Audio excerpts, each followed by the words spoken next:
ہے. بلوچستان کے لوگ پاکستانی ہیں. 1992 کا جناح پور آج سب کو یاد آ رہا ہے.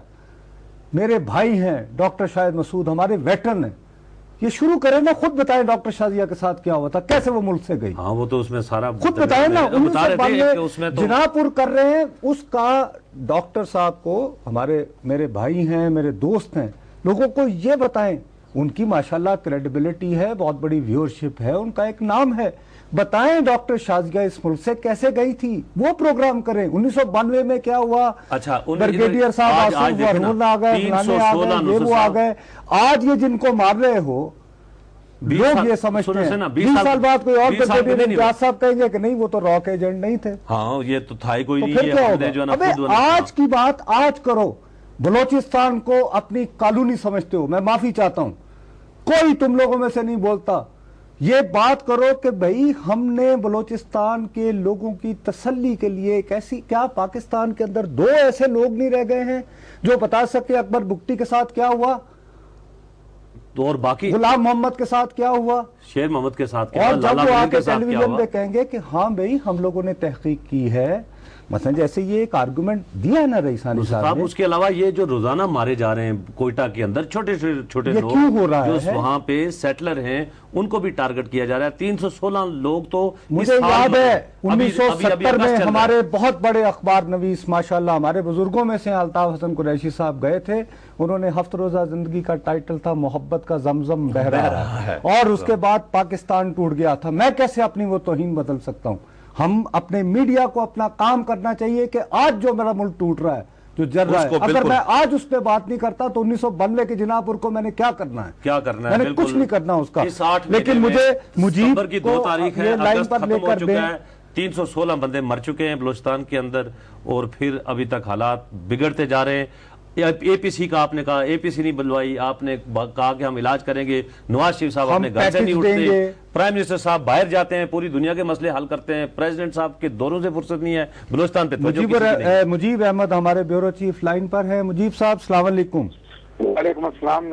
مجیب میرے بھائی، میں نے آپ سے صبح درخواست کی تھی، مجھے پتا ہے آپ روزہ بھی ہے اور آج کل آپ کی مصروفیات بھی زیادہ ہیں، لیکن اس کے باوجود کہ ہمیں حکومت سے پوچھ کر اگر آپ یہ بتا سکتے ہو کہ رسول بخش مینگل کے ساتھ کیا ہوا، تو مجیب آپ کیا پتہ کر پائے ہو ابھی تک؟ نصرت، میں نے تمام جو اہم وزراء ہیں ان سے اس پہ موقف لینے کی کوشش کی، حکومت بلوچستان سے رابطہ کرنے کی کوشش کی.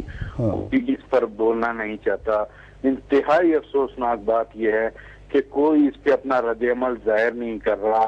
تربت کا واقعہ ہوا، آپ خود وہاں گئے، آپ نے دیکھا 3 بلوچ رہنما جو پولیٹیکل ورکر تھے، کسی مسلح جدوجہد سے ان کا تعلق نہیں رہا، پہلے انہیں شہید کیا گیا.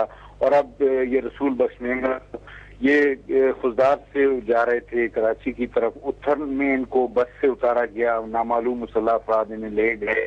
بعد میں 9 دن بعد ان کی لاش بیلا میں ایک درخت کے ساتھ لٹکی ہوئی ملی. کوئی حکومتی شخصیت اس پہ بولنے کو تیار نہیں. اور اس سے بڑی افسوسناک بات ہے کہ اتنا سنگین سازش ہوئی ہے بلوچستان کے خلاف کہ اس کے رہنماؤں کو ایک ایک کر کے قتل کیا جا رہا ہے. اس ملک کے خلاف سازش کی جا رہی ہے، لیکن کوئی اس کی آزادانہ تحقیقات کرانے پر بھی تیار نہیں. ان کی تو مجیب چلے گورنمنٹ میں تو اگر کوئی کسی کی جرت نہیں ہے تو عدلیہ تو آزاد ہو چکی ہے، ہمارے نئے چیف جسٹس وہاں پر موجود ہیں. کیا ان کی طرف سے بھی کوئی آپ کو نظر آ رہا ہے کہ وہ بھی اس میں انٹرسٹڈ ہیں کہ کم از کم یہ جو ایکسٹرا جوڈیشل کلنگ ہو رہی ہے، ٹارگٹ کلنگ ہو رہی ہے، کوئٹہ کے اندر بھی عام لوگ مارے جا رہے ہیں، کوئی کولیکٹیو اس کے اوپر کو سو موٹو ایکشن لے کے کوئی لوگوں کو مجبور کریں کہ شاید یہ سلسلہ جو تباہی کی طرف جا رہا ہے یہ کم از کم تھوڑا سا اس میں رکاوٹ پڑے؟ مشتاق، تربت کا جب سانحہ ہوا تھا، جب بھی بلوچستان ہائی کورٹ نے سو موٹو نوٹس لیا تھا اور اس کی کارروائی آج تک التوا میں ہے. کیا ہوا، کس نے رپورٹ دی، کس نے نہیں دی، کسی کو کچھ نہیں پتا. اور اس کے علاوہ آج شام تک کوئی سو موٹو نہیں لیا گیا، از خود نوٹس اس پہ کوئی نہیں لیا گیا. جو ذمہ داری حکومت بلوچستان کی تھی کہ وہ اس سانحے پر جو رسول بخش مینگل کے ساتھ ہوا ہے اس پر وہ ایک جوڈیشل انکوائری بٹھاتی، تحقیقات کرتی کہ یہ کون سے عناصر ہیں جو بلوچستان میں امن نہیں ہونے دے رہے. جب صورتحال کچھ بہتری کی طرف جانے لگتی ہے، ایک سانحہ رونما ہو جاتا ہے، بلوچوں کے زخموں پر نمک خواری کی جاتی ہے، ان میں مزید نفرت بھر دی جاتی ہے. مجیب ان شارٹ آپ یہ کہہ رہے ہو مجھے، let's be very fair and clear, بولتا پاکستان کے لیے مجیب بیورو چیف آج کے پاس کوئی سرکاری ورژن نہیں ہے کہ رسول بخش مینگل کے ساتھ پاسبلی کیا ہوا، آپ یہی بات کر رہے ہو نا؟ بالکل نصرت، کوئی سرکاری ورژن نہیں، کسی اخبار میں کوئی بیان جاری نہیں ہوا، کسی اخبار میں کوئی مذمت جاری نہیں ہوئی، کسی منسٹر کی طرف سے کوئی اس حوالے سے کچھ نہیں کہا گیا. جو شور مچا رہے ہیں وہ قوم پرست جماعتیں ہیں، جلد بلوچ رہنما ہیں، اور باقی سب خاموش ہیں، اور سب خاموش ہیں. اس پہ جو ذمہ داری تھی نصرت، اس وقت جو ذمہ داری حکومت کی ہے وہ اس سے عہدہ برا نہیں ہو پا رہی. اس وقت ضرورت تھی کہ اس پہ تحقیقات کرائی جاتی، کون ہے جو اس ملک کے خلاف سازش کر رہا ہے. لاش پہ آپ کچھ لکھ دیتے ہیں، بلیٹ سے اس کی توہین بھی کرتے ہیں، بے حرمتی کرتے ہیں لاش کی.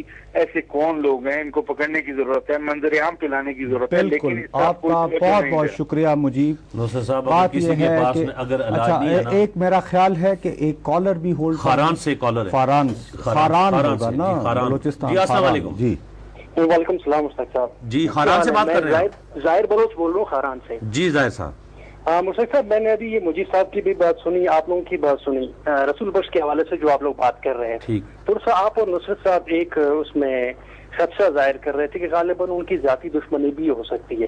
ذرا اس پہلو پہ بھی میں تھوڑا سا اس حوالے سے بھی بات کرنا چاہ رہا ہوں کہ ذاتی دشمنی مشتاق صاحب نہیں، ہمارا امپریشن یہ نہیں ہے، قطعی نہیں. خدشہ تھا، نہیں خدشہ جو آپ کہہ رہے تھے کہ نہیں، ہم نے نہیں کہا، ہم نے نہیں. ظاہر میرے پیارے بھائی یہ بات دیکھیں، لشکری رئیسانی صاحب نے جو سینیٹر ہیں، ان کے بھائی وزیر اعلیٰ ہیں، وہ خود پاکستان پیپلز پارٹی کے سربراہ ہیں بلوچستان کے. وہ فرما رہے ہیں کہ اگر فرض کریں ایجنسیوں نے کیا ہو، دیکھیں یہ کویسچن تو لیجیٹیمیٹ ہے، زاہد آپ کو یہ بات ماننی چاہیے. ہم لوگوں کو تھوڑا سا فیئر تو ہونا چاہیے نا. انہوں نے بات کی ہے تو ہم نے کہا کہ اگر ایسا بھی ہے تو آپ مثلا زاہد بلوچ کو کون اعتبار دلائے گا؟ ہلو جی بات یہ ہے کہ نصر صاحب دیکھیں، اصل میں مسئلہ یہ ہے کہ ایک بندہ جب سفر کر رہا ہوتا ہے، خزدار اور بیلا کے درمیان کوچ سے اسے اتار کے لے جایا جاتا ہے بڑی دیدہ دلیری کے ساتھ. یہ بلوچستان میں واقعات بڑے کلیئر ہیں، بڑے لوگ ان چیزوں کو سمجھتے ہیں. جو غلام محمد صاحب کے ساتھ ہوا، جو لالا منیر کے ساتھ ہوا، اور جو شیر محمد صاحب کے ساتھ ہوا، یہ اسی کی ایک کڑی ہے، یہ واضح ہے، اسے لوگ بھی سمجھتے ہیں. اب جب تک ان چیزوں کو روکا نہیں جائے گا نصرت صاحب، ہم جیسے لوگ جو پاکستان کی بات کرتے ہیں، ہمیں پاکستان کا دفاع کرتے ہوئے، ہمیں بات کرتے ہوئے مسائل کا سامنا کرنا پڑ رہا ہے. جب بھی ہم کہتے ہیں کہ جی آپ ایک اچھا پاکستانی بنے گا، تو ہمیں پتہ ہے کیا پوچھا جاتا ہے. ہمیں کہتے ہیں کس پاکستان کی بات کرتے ہیں آپ؟ اس پاکستان کی بات کرتے ہیں کہ آج ہمیں اٹھایا جاتا ہے، اگلے دن ہماری لاش مل جاتی ہے. آپ اس پاکستان کی بات کرتے ہیں، آپ اس پاکستان کی بات کرتے ہیں کہ جب ہمیں غائب کر دیا جاتا ہے. دیکھیں پہلا، اور ابھی آپ حل کے حوالے سے بات کر رہے تھے کہ کیا حل ہونا چاہیے. میں ایک کامن مین ہوں، مجھے جو حل سمجھ آتا ہے میں بتا دیتا ہوں. جو لوگ ارباب اختیار وہاں بیٹھے ہوئے ہیں، تھنک ٹینکس بیٹھے ہوئے ہیں، کیا انہیں سمجھ نہیں آتا؟ سب سے پہلے ہمیں نیک نیتی سے کیا کرنا ہے، جو ہم کر سکتے ہیں پہلے وہ کریں. اپیرنٹلی کچھ نظر آئے لوگوں کو، لوگ یقین کریں کہ جی یہ لوگ ہمیں بھی پاکستان کا حصہ سمجھتے ہیں، ہمیں بھی وہ کہتے ہیں کہ جو سہولیات لاہور، کراچی اور اسلام آباد والوں کو میسر ہے وہ ہمیں بھی میسر ہوں. بالکل آپ کی اس بات سے کوئی اختلاف نہیں ہے، اور آپ نے بالکل درست کہا کہ آپ جیسے لوگ جو پاکستان اور پاکستانیت کی بات کرتے ہیں، ان کو جس طرح کے تانے ملتے ہیں اور جو سوال ہوتے ہیں ان کا جواب اگر حل نہیں ہے، اور فیڈرل گورنمنٹ میں جو لوگ بیٹھے ہیں اگر ان کا دماغ کام نہیں کرتا، تو آپ کو یاد ہوگا اوریا مقبول جان صاحب نے اس حل کے لیے 6 کالم لکھے تھے، اور ایک ایک جزیات میں پس منظر میں بلوچ مسئلے کو پہلے ڈسکس کیا، پھر کہا کہ یہ کریں. یہ کون سی ایسی کوئی راکٹ سائنس ہے جو پتہ نہیں؟ آنسر نہیں، آنسر ہے لیکن تمہیں یاد نہیں. وہ ہمارے وزیر اعظم صاحب شرم الشیخ کیا چلے گئے تھے، اس کے بعد ڈھول دھمکا کہ واہ منموہن سنگھ کو کہہ دیا اوے تم بلوچستان. ہم پتہ ہے کیا اس بات پہ آج کل مطمئن ہیں، ہم نے تو بھارتی وزیر اعظم کو کہہ دیا کہ تم بلوچستان میں حالات خراب کر رہے ہو. او بھائی میرے، میں یہ نہیں، بات یہ ہے، یہ وہی بات ہے. انڈیا میں ہم جاتے تھے نا تو ہم بات کرتے ہیں کشمیر کے، تو کہتے جی سب کچھ آپ کرا رہے ہیں. میں ان کے آگے کہتا تھا کہ بھائی کشمیر کا مسئلہ اتنا پرانا ہے، اب بلوچستان کے اندر اگر ہم اپنے بھائیوں کو ناراض کریں گے تو تمہارا کیا خیال ہے، تمہارا جو دشمن ملک ہے انڈیا، وہ بیٹھا رہے گا، وہ کہے گا کہ ہاں نہیں چلے یہ بھگتے نہیں، دے will take full advantage of it. لیکن یہ ذمہ داری کس کی ہے کہ یہ ثابت کرے کہ مشتاق جب ناراض ہوا تو بجائے اس کے کہ وہ میرے